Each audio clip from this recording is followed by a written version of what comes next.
Hey Josh, hey Sean, Ray Porter here. I play Darkseid in Zack Snyder's Justice League. I wanted to give a shout out to the Variant Verdict. I understand it's your last show. But on to bigger and better things, I hope. And I'm honored that you chose Zack Snyder's Justice League to be the one you're finishing things up on. I wish you all the best. Thank you so much. And best of luck with your future endeavors. Guys, thank you for tuning in. We are here on episode 40 of The Variant Verdict.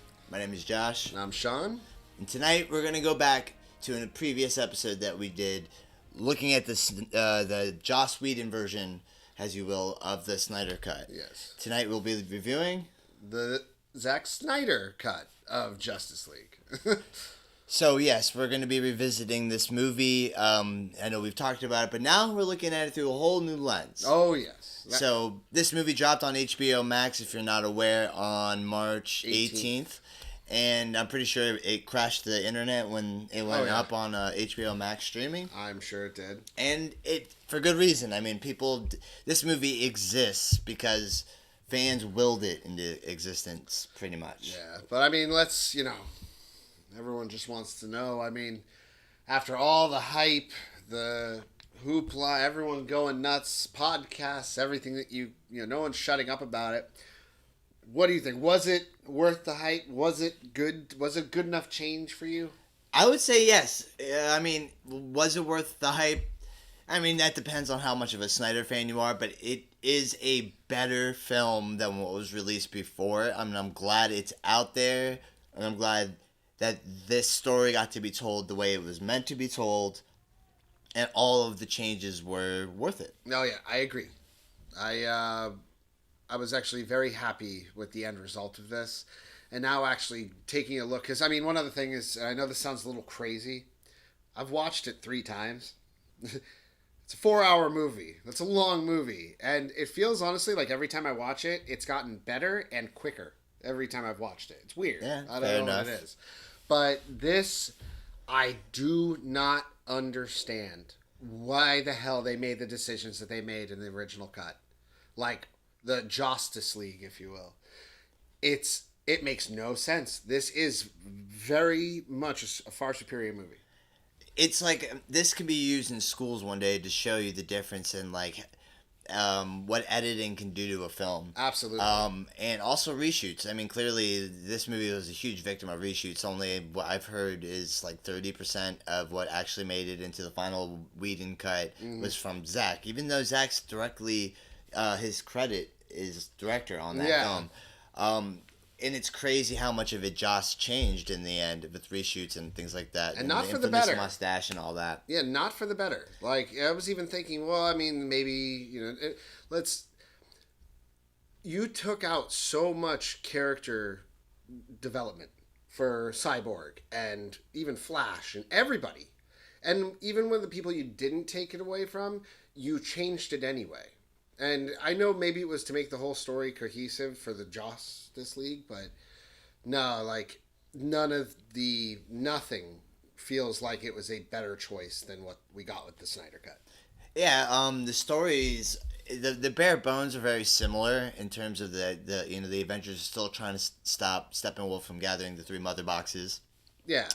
The core to conquer Earth, which is like the center of the anti-life equation, which is what Darkseid is, essentially chasing after. Yeah.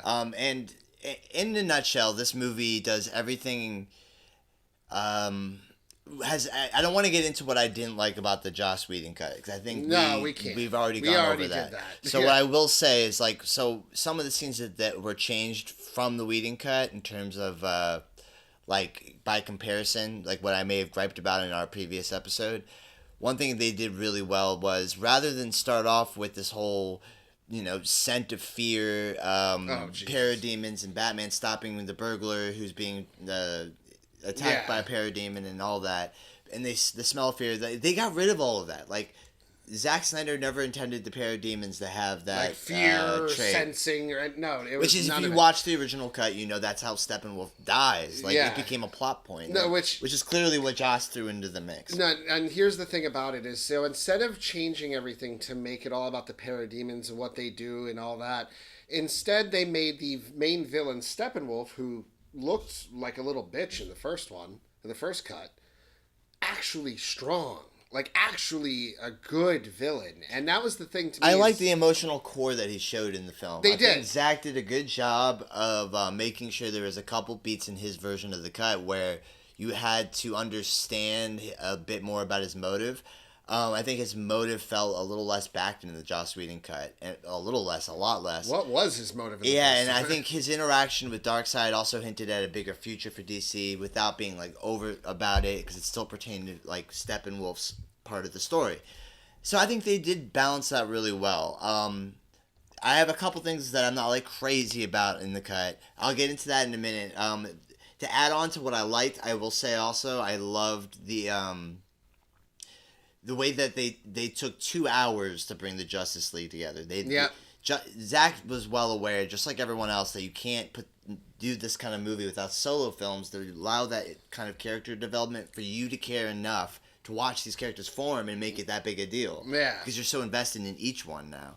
He did it pretty well for those 2 hours, and like that's where the 4-hour cut thing really works. Yes. Because you got 2 hours to form the Justice League. No, and I mean, like that was his own movie. And this could have been, you could argue this could have been 2-hour movies. And like you could have ended it like right when they do finally get together.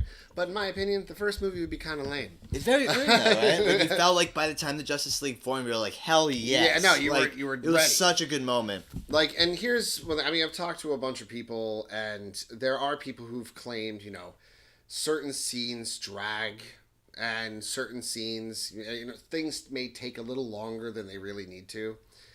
I feel like it's a matter of perspective. Some people can look at it as that, or some people can look at it as like it's letting the scene breathe, in a sense. I mean, it's really up to the eye of the viewer. Now, I think the reason why that is, and the reason why certain things drag out, is because he left he didn't leave a damn thing off this movie.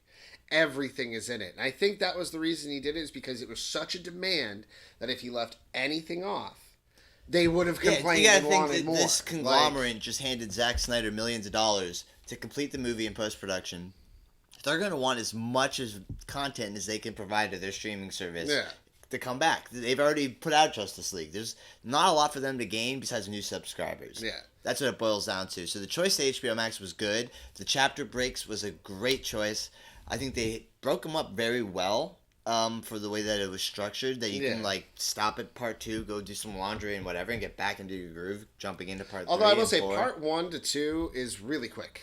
But like 3, like start it taking your breaks at part 3. Part 1 focuses a lot on the Amazons and Amazonians, and definitely huge, a lot more of a spotlight. Which I love way better. Oh my god! Can we talk about Steppenwolf throwing 3 horses? Oh my god, dude! That scene is so much more intense. Like again, it's like I must have said out loud a few times initially when I first watched this, like, oh yeah, that's deserved cutting. Like that deserves cutting. Everything that they've done, like, it doesn't make any sense. I don't get it. Well, you're watching a movie that feels very much like it's from the guy who did 300, The Watchmen, the Man of Steel. So, like, I'm used to this, but it was so jarring to see in his version of the cut when it was so watered down in Joss Whedon's. No, and I mean, and one other thing, this is just me, right? Like, this is just me. Back to the Steppenwolf, making him so much better. Look at this. Take a look at the Justice version, and now take a look at the Snyder version. Holy shit, which one would you fear more?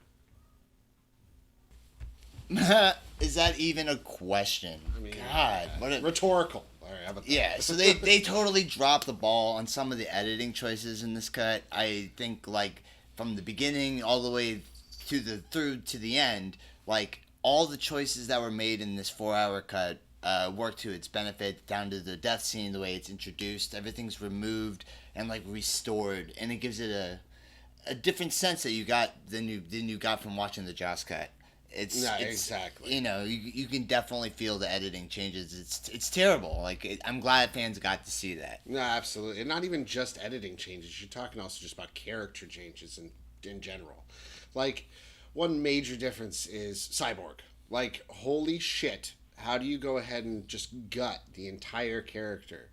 out of this, and just like, for example, the father. Like how much the entire storyline of Cyborg when it comes to his father and the issues that he's having, as well as when it comes to like just all the powers he even has. Like, did they even come close to explaining it like they did in the Joss version? No, and same with the Joss version. They didn't really go that in depth with how his powers worked, but this like really walks you through how Victor thinks, whether it's like how he sees probabilities or. And, like, that's where they represent that with, like, the two bank financial institutions crashing into each other, like, metaphorically. And then you have, like, him seeing at the literal distribution of wealth and how uneven it is, like, but in the sense of, like, digital currency. But what's cool is you even get a heroic moment. He helps that woman who's, like, clearly poor. She's, like, having a rough go of it, single mother kind of thing. And I like that. Like, cool. Like, he's more than dark and brooding. He's a decent human being. No, it was so, like, it was one of the ways that it shows how strong and powerful he actually is. Just a simple, by thought, just increase her bank account like $100,000. Like, again, I just going back to, like, the original one in the original cut just felt like a nothing. He felt like a side character. And it's like, in hindsight, I think we all can see why Ray Fisher was a little unhappy with the Whedon experience, because clearly they didn't have plans to incorporate him at all. No, absolutely. Not much, at least, Dan Righty's back in it. And I mean, also, let's take it like Wonder Woman. What do you think of all the difference between Wonder Woman? Did she come out better in this one? I felt like they did Wonder Woman pretty good. They had a little bit more with the Amazonians. Probably one of my favorite fights takes place in the Themyscira, I think, whatever it's called. Themyscira. And that's with, Steppenwolf in the beginning, and where he's, like, tossing the horses around, and it's so cool. It's like, if you love Zack Snyder's brand of CGI action, it's one of the best scenes in the movie. And the way they treat Diana in this is a little more heroic, a little less, like, she doesn't have any of that back and forth banter anymore with Bruce, where, like, Bruce was gives her shit for still being in love with Steve Trevor and not getting over it and all that. Like, they removed all of that internal conflict with the team that Joss was kind of putting in the first one, and then they also took out the joke where the Flash falls into her boobs, like in the nuclear silo scene or whatever towards the end of the film in the third act. Good choice. Like, I'm glad they took that out. Like, that was unnecessary. So they treated all right. I was going to say they treated every aspect of the character better, but how did you feel about the music playing all the time? All right, now this isn't something that you're going to get on your first initial watch, right? You're going to have this maybe your second or third time in, and I wouldn't even say it's a problem. I'm noticing it way more, where every single time Wonder Woman appears, not like Diana or anything, just straight up Wonder Woman in her outfit, everything. You got this song that plays, like, not just like the first time or partway through literally every single time. Yeah, it is a musical cue that you get a lot in the film. I'll say that. But it's like you'll hear it. She'll leave the picture, jump back in, music plays all over again, and it's just like it's a little excessive. You're watching a movie with a Junkie XL score, when Wonder Woman's definitely like that's If you guys know any of Junkie XL's music. In terms of soundtracks he's done too, this is like gonna fall right into it perfectly. And I think of the Wonder Woman songs, it sounds most like what he probably contributed. If you remember the original cut, they used Danny Elfman's Batman theme when they introduced Bruce in the beginning of Gotham with Commissioner. And I was like, that's an interesting choice because it's not really set in that same universe, but since they brought Danny Elfman to take over. So, away from Wonder Woman, how did you feel about the way they handled Superman? All right, I am a fan of this one because when it comes to Superman, just the initial revival alone is twice as good. It is insane. I also really prefer the black suit. Everything about it it's been right where it should have been from the start. Ultimately, what did you think of that scene when he first came in? Just how he had to go through one after another one of the League. Yeah, I do. I loved how they brought him back too by flashes. Yeah. I was never crazy about the fact that in the first cut they even used the death of Superman storyline, but for the fact that if you consider this like the third part of a final thing that Zack Snyder's doing with the character, this is probably the best it's going to get in that regard. I'm cool with it. It's not something. I can't. You can't turn back now. He already jumped into the storyline, so he did really well. He brought back the black suit. Yes. You know, with a cape this time. He didn't have one originally. He didn't like pop in at the end to like suddenly help the League, and he didn't have that silly line like, I don't believe in. He said something about he uses a pun for justice.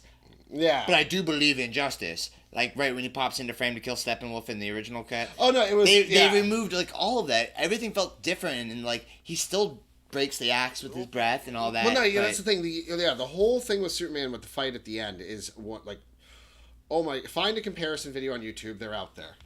It is insane how much is changed and how brutal Superman lasers freaking Steppenwolf's like horn off. Yeah, like in the original one, it's like he's just lasering his armor off. In this one, he's like straight up punching and lasering his arm off. He could have cut his horn off like whoop, off. If I had to say, like, he slowly there's a went ahead and moment held where that you there. felt like two gods actually fighting. Like Zack Snyder does that good. He makes you feel like you're watching these two fucking titans beat the shit out of each other. Yeah. Like he knows how to give that effect so well. So as far as Superman goes, though, like, did you have any gripes, or you liked it through and through? Way better than the original. There's no, cell phone video, weird mustache. He comes to all the that's farm, just gone, realizes it's already gone. that the Justice League needs him. He's like actively seeking to help the world rather than just like pop in to be like a surprise in the third act. Yeah. Which I liked. And when he does do his pop in, it is so much better than the initial one that he did. Like, just the not impressed and just like kills his axe immediately. Just simple punch and he's across the room. Like, go watch the original and you'll see what I mean. Where you're like, where's that? And where's that? Where's that is your choice? As I don't get it. This. As far as Superman goes, they treated Lois a little better. Sure, she broods a lot of the movie, and she's kind of just waiting for Clark to come back. Yep. But she does have a couple cool moments, like with Martian Manhunter's reveal. Although I think it's a little undercut by the fact that he's Martian Manhunter clearly was written into the storyboards of this film. Yeah. And Zack Snyder, I think, found his way in post-production to make it more so reality. I don't know if it was ever going to make the final cut. It's like even if he gets one scene, he already put it out there. He's been like really putting this movie out there, and I think he had to live up to it. So Martian Manhunter made its way in there, and that's the reveal. Like, how'd you feel about that? Well, that actually, I heard that he was supposed to be in the original cut. Not the original cut. The Snyder Well, cut, he was in the storyboards. Yeah, no, he was supposed to be I'll show the storyboards while we're talking. Without a sequel, because, we're not probably getting... I'm not going to hold my breath for a sequel to this. I feel like this is like a brick wall ending. We'll actually talk about the sequel at the very end of this. But I feel like, without that, he ultimately meant nothing to it. But I feel like if they are going to continue it, then his character and his presence in there means a whole lot more. Definitely. Now, what do you think, though, about, like, Aquaman? Aquaman, I think his storyline felt probably the least changed. I think he just had some awesome moments that were removed and put in. Like, they removed the golden lasso of truth being sat on. I thought that was kind of cool to remove. I didn't give a shit for that much to begin with. I didn't think it was that great of a line or a comedic gag. It was kind of like whatever. Like, he's not as broody and manly as he looks. Yeah. He's actually very vulnerable kind of thing. I get it. But I'm kind of glad they removed it. It didn't really sit well with the rest of Zack's tone. And the other thing I liked was the Vulko stuff. Like, I can never get enough of William Dafoe, so I'll take it. Here's the one thing I was thinking about that. And Mira, too. I think she which is good, because we all know Aquaman came after, so the fact that Mira's there, that would have introduced us to her as a character before Aquaman, which would have given her more weight. Yeah, it would have made a lot more sense going into Aquaman, seeing those parts, because, like when you go into it and you see Mira for the first time in Aquaman, you like how they already know each other, and you're kind of like, okay, I'm just gonna have to go with this. Yeah, they just jump you right into that. Yeah, so Atlantean relationship. This actually makes it more apparent that that's where it's going. Also, I think, like you kind of said, they took away the goofy aspect of Aquaman, and they made him just more of a badass. How about that exchange where he says to, like, him and Diana kind of like stepping up next to each other? Victor's digging the grave of Clark Kent, and they're talking about like the relationship between Atlanteans and Amazonians. And he's like, I don't really give a shit. Like, I don't like them either. Yeah, I was like, that's exactly. awesome. Like, it's cool that they have that exchange, and the way I just like the tone of Aquaman better. Also, overall, just the tone of him is less goofy. And the one time, all they really did is sum up, the goodness of Aquaman in just one line was, "I never said that." And so, like, it's like they were able to keep him, like I said, more of a badass than like a goofy woohoo. They took the whole guy. scene out where Like, Bruce is like, "Oh, I'm here looking for the man that they say talks to fish." Yeah, it's like even that scene's punched up. Like, everything is so much better with Aquaman. So how about the Flash? I think he has a lot we can talk about. But let's just say, what do you like better? Because I think we both can agree Flash was done better. But what was your favorite, like, a new addition, and what was your, like, least favorite thing? Anything, if anything. Better. He is the actual hero that, like, nobody maybe even really pieced And if you together. guys have been reading comics, like, I've been following comics my whole life, you know that Barry Allen is that guy. Like, they treated him like that. He's kind of the underdog, least experienced of the group, and he's the fucking hero in the end. And, like, that is very much how DC would play Barry Allen, because he is the hero in every, like, major event. No, that's very true. No, but, like, in the original one, they just he was literally, like, your Michelangelo comedy sidekick guy. Like, he really applied, like, nothing in the original. No brunch, no comments about brunch this time. No all brunch, gone. no glasses with, permanent marker. Like, all of that's gone. Instead, they actually give you something where, like, his father's in prison. He's trying to do everything he can to prove his innocence, which is a known but thing. How about that scene in Central City when the car's flipping over and he saves Iris and he grabs the hot dog? It's all in slow-mo. Like, That's it. That scene looks great, but I could hear a lot of arguments coming from that scene when it comes to music choice. Yeah, what was we'll going on end, is kind of weird, but at the same time, I think they're just getting across the relationship that you're going to see. But I think it's important. If they didn't have that in its place, we would have gotten that scene where he's at the penitentiary putting the permanent marker on that guy. They kind of shuffled those two scenes in these cuts, and I'm super glad they did that, because I'd rather spend time in Central City learning the kind of person that Barry is. We already know he's been a goof. Like, they've always put that out there. So, like, another scene like that, it's not doing him any justice, if you will. You know what I mean? No, like, exactly. And I love how they finally showed you, which I think Andy Muschietti, the director of it, has in store, is what Flashpoint will be like. Exactly. What Barry rewrites time constantly and visits other multiverses. He is like the DC multiverse, like at its head. The speedsters, they run it all. Reverse Flash. Zoom, all of these characters, Godspeed, they're like gods, because they control time and space. They can reverse anything and they want, and they continuum and plant themselves in anywhere they want in the continuum. And if you think about Change this, events. the very end, when you're seeing him run down the street with, like, that goofy smile with holding his arms out, you just see him zoom off and disappear. Yeah. Is that like him time traveling back in time to go try to save his father and prove his father's innocence, do all that? Like, is that, like, where that story's going? Because we know, like, Aquaman's story branched off from Justice League. Flash branched off. It seems like it's branching off. Well, he's going to be in Justice League. Central City PD, probably as like a blood scene investigator kind of thing, like he is in the comics.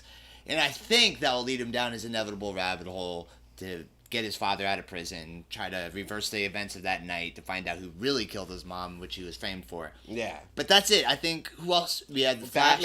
Batman. Okay, yeah. So Batman's less Tony Stark, and he's just more badass. Yeah, Tony Stark's a badass, but we already have Tony Stark. No, we do. We didn't need that. Joss gave us that twice by trying to make Ben Affleck the Tony Stark of this franchise. Which we didn't need. We wanted a Bruce Wayne of the franchise, not Tony Stark. Because I'm rich and all that. Like, I'm cool with the way that they did it. That was a funny joke. Like, Yeah. but it's not actually the case. Now, here's the one thing. All right. It's hard to make this as an argument for the Joss cut, but there is something I guess you can say they changed, which is a little like, you can see why some people might like the original version of Batman. Outside of the comedy, Batman was more of a detective. Like, he was trying to figure out what was going on with the whole fear thing, and, using the bait to get the guy, asking about the boxes, all that. We don't have that in this one. He's not, like, on the trail. Yeah, they also take in mind, like, they use rather in the first cut when Superman finally comes back and Bruce confronts him and he, like, flies back, he makes that joke about how his back hurts and he can't move. They took that all out. This time he's got a plate designed to, like, weapon, to absorb the heat of the eye lasers of energy, Superman. yeah. I was like, clever choice. Like, Yeah. they're showing him in a better light. Like, everyone was done so much better. And on top of that, like where I was saying how, like, Detective Batman versus this, like in the original cut, you obviously see that Batman is the one who knows what's happening and is bringing everyone together because he's aware. In this one, it's like Wonder Woman is the one who really knows what's happening and is like, she even says, she's like, no, Bruce is like, I think something's happening. And she's like, no, it already is. Like, they're already here.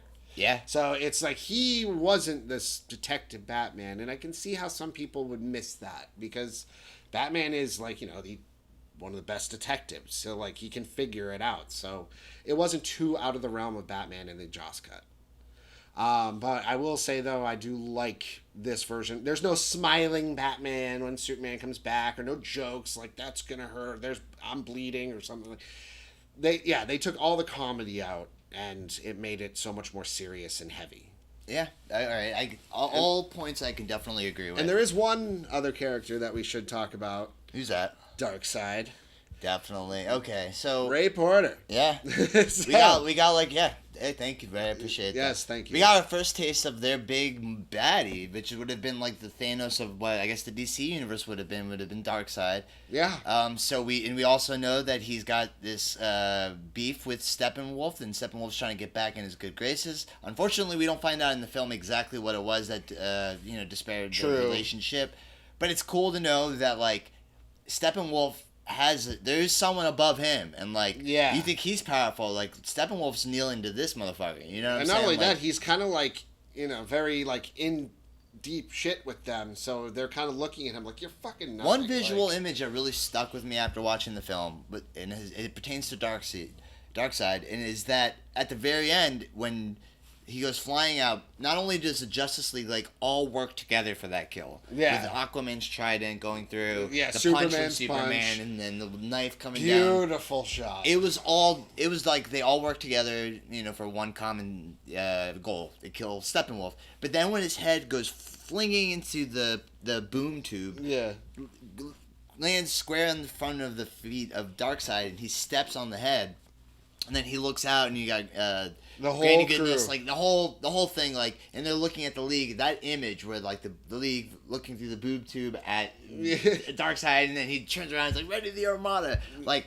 Like that image stuck with me. No, when you saw I love that image. Even the initial portal, when it opens and you see him standing there, I'm not going to lie. But it's cool. You see the Justice League looking back at their finally, like, their mortal enemy in the comics. Yeah. Like, that never happened yet. They've always been separated until that very end scene where they, like, acknowledged each other's existence. And not only that, yeah, you had, like, the whole crew of Desaad, Granny Goodness, and you had the whole army, and then just them just stand there like, what? They're like, East Side is the best side. And back West to what side. back to what I was saying before is the original made the heroes look weak, and in this one it made the villains look strong, which in turn makes the heroes look stronger. So yeah, and it makes you understand that they have to work harder to like defeat this thing. It's not going to be an everyday like bank robbery or you can't just give money to someone. This is like world-ending stakes, and I think they did that really well.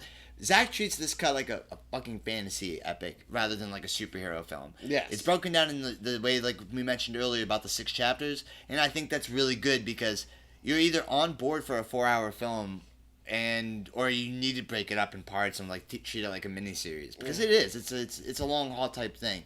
So let's just give you our final opinion on the damn thing. Oh wait, before we do, we also forgot to talk about one little other character. What's that? The Joker.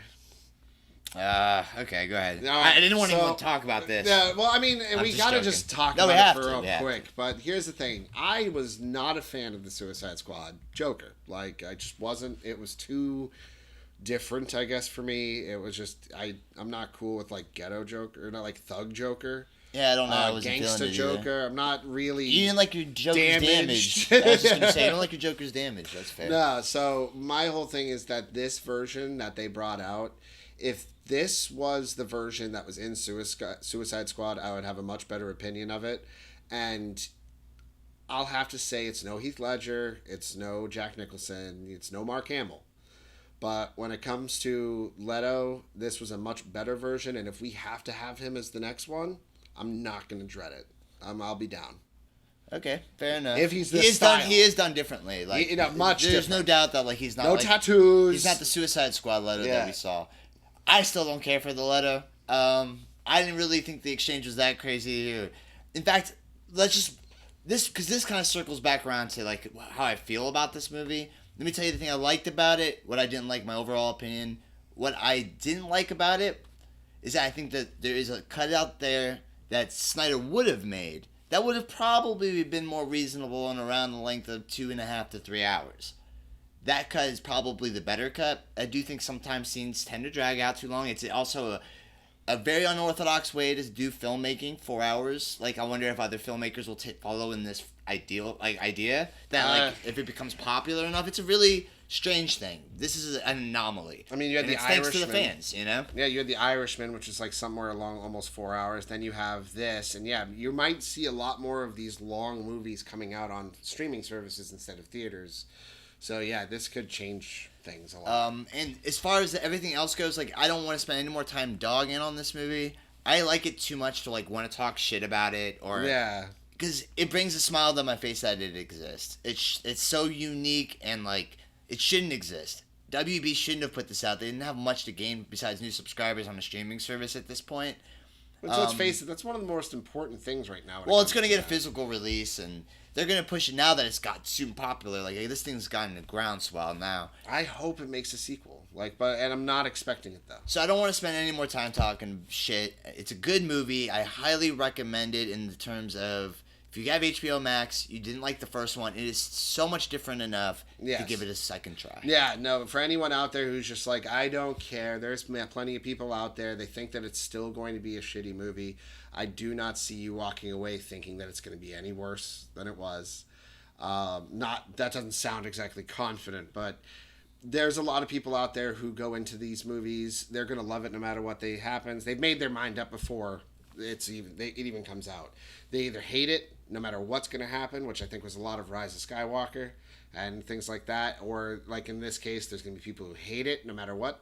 There's going to be people who love it no matter what. And there's going to be people who are going to change their mind. If you don't really like Zack Snyder, this isn't going to be a movie that turns you on to liking him. But if you really like Zack Snyder, you're only going to like him even more, probably. Because this is the most Snyderist of Snyder type. And not only that, all three movies from Man of Steel, the end of Man of Steel is in Batman vs. Superman. The end of Batman vs. Superman is in Justice League. So it's like, you can almost call this like the Snyder Legacy Trilogy thing. Like, just it's all one story, and where everything else in DC does feel really separate.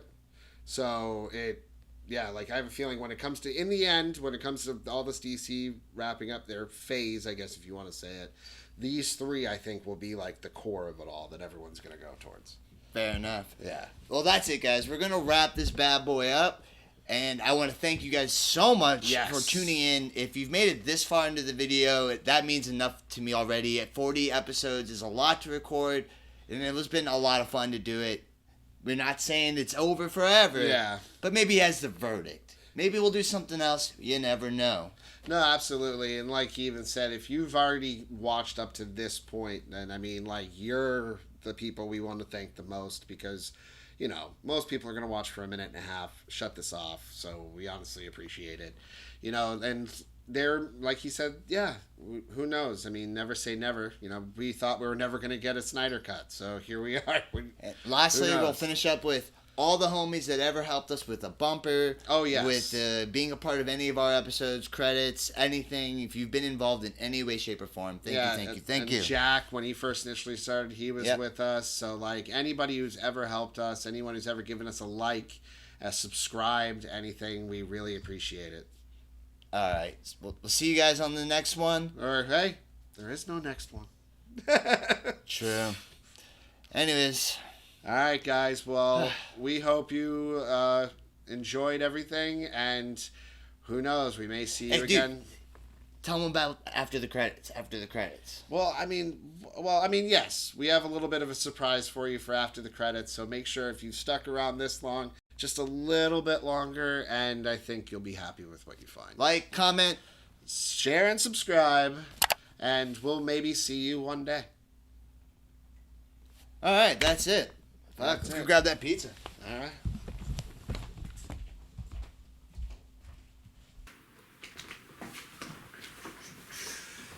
So, where do you want to eat? I don't know. Chimichangas.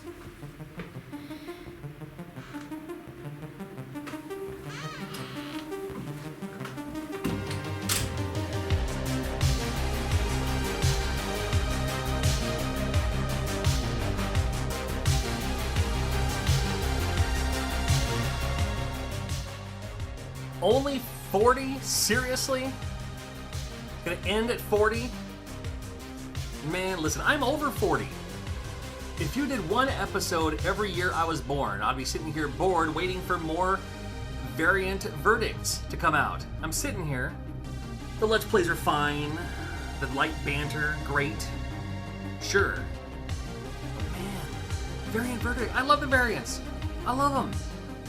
Only 40 or ending at 40? Well, all the same, congrats to making it to 40 at least. Some people don't even last that long. And how are you feeling? You got John Riggs here. I'm a fan. Josh, Sean, you made it this far at least, right? Gotta be proud about that. Only 40 though. Man, listen, for the two of you, not the end of an era. I mean, it kind of is. But it's not the end. It's just ending. Only 40. Only 40. I'm gonna have a t-shirt made. Only 40. People will think I'm only 40 years old. Yeah, that's good news for me, because I've got a few years over 40 on me anyway. So cheers to you guys.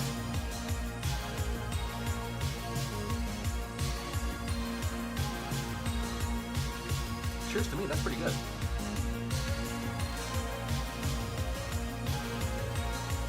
I like it. I dig it. Pour some for my homies. I wouldn't waste it. I'm not gonna waste it. Anyway, I've gone on too long. I know you're just like, just shut up and get to the video. Josh and Sean, thank you so much for having me, and keep up the great work. Even though if Variant Verdict is at an end, there's still so much more you can do. There's still so much more out there they can take care of.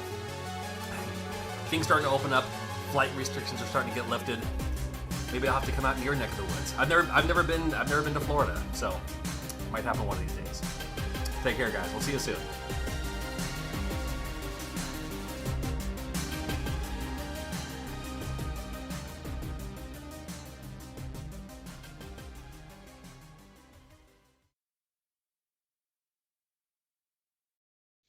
Hey, Josh and Sean, Zack Snyder here. How you guys doing? If you don't know who this is, my name is Zack Snyder, and I played Billy Peltzer in the movie Gremlins. You know, Gremlins. Anyway, I just want to take this opportunity to thank Josh and Sean for 40 episodes of the Variant Verdict YouTube show. And you know, I mean, now that it's coming to an end, and I know this is kind of self-serving of me to say, but I really, really wish that you had reviewed Gremlins. And, you know, who knows, maybe you will for the final episode. I mean, never say never. It's always a possibility. You might surprise us, but I have a feeling you probably won't. So it's, you know, it's kind of a disappointment. But what I would like to do, just to end this message, is on behalf of Josh and Sean, I would like to thank everybody who watched the Variant Verdict YouTube show at all. You know, there's no reason why you watched this except that you enjoyed it. So thank you for watching it. And hopefully you'll watch what Josh and Sean decide to do in the future. So there you go, guys. I wish you the best of luck in your future endeavors, and thanks so much.